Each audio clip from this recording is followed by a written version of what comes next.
So what I'm showing you now is how to attach the loopy spines onto your little hedgehog.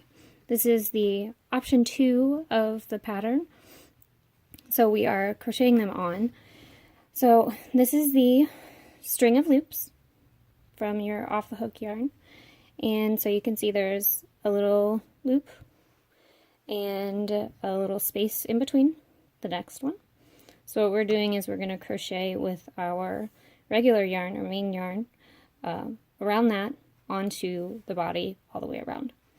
So this is already a few rows in, obviously, but when you start attaching, you'll be going on this side. So the right side of your hedgehog is facing you. So you're going to start chain one of the round, and on this side you're going to go kind of over the loop yarn and do a single crochet, and then just continue around. I suggest putting like 2 single crochets in between the loops. So I did the 2, and then I'm going to kind of pull the next loop forward, go around it, find the next space, and keep going. 1, 2. You could definitely do probably 3, possibly even just 1 around. 1 might mean that you run out.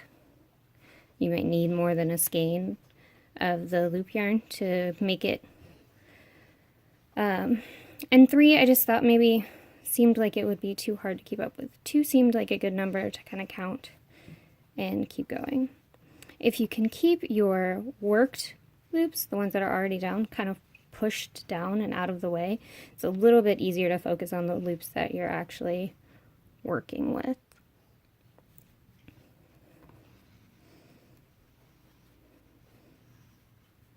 So then you're just going to keep going all the way around to move the next loop. 1, 2.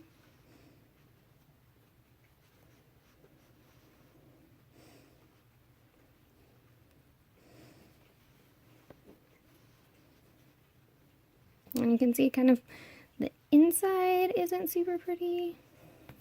I mean, you kind of get some of it pulled through, but on the outside it's all fluffy and sweet and will look adorably like a hedgehog when you're done. Alright, I will be back in just a second when I make it to the other side.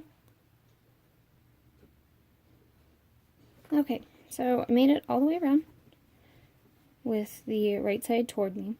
So now I'm going to chain 1 and then I turn. So now we are going the other direction with the right side away.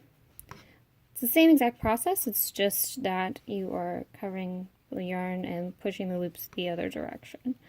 And I think this way is just a little bit easier because you can see your starting points a little bit better. So you go into your next stitch and finish your single crochet. So insert, make sure you're going over that middle section of the loops, yarn over, pull through, yarn over, pull through, and then you're going to push the loop, do 2 more,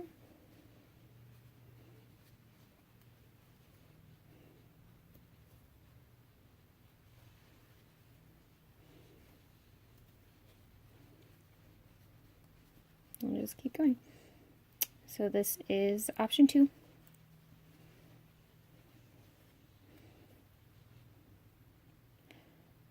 I don't really know if there's a better version. I think this way is probably more secure. It's less likely that any of the pieces dislodge this way. I mean, stitching them on, you'll end up with a few ends here or there where you have a weak spot where it's more likely to come apart. Especially if you're gifting this to a little kid who is definitely going to be pulling on these loops. I mean, or an adult. They're really fun. It's so soft and squishy, and look how fun it is. Alright, so you just continue around that way, and eventually you'll have a nice little fluffy loopy hedgehog.